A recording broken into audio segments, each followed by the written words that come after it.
बस आपको एक दिन के लिए पढ़ना है।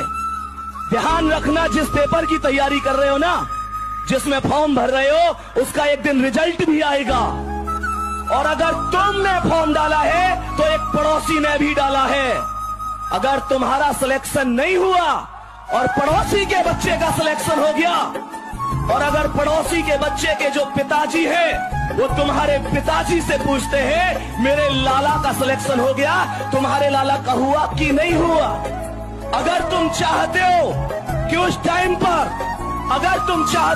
टाइम पर तुम्हारे पिता की नजरें झुकी रहे और वो कहे कि मेरे लाला का सिलेक्शन नहीं हुआ, तो बेशक मत पढ़ना।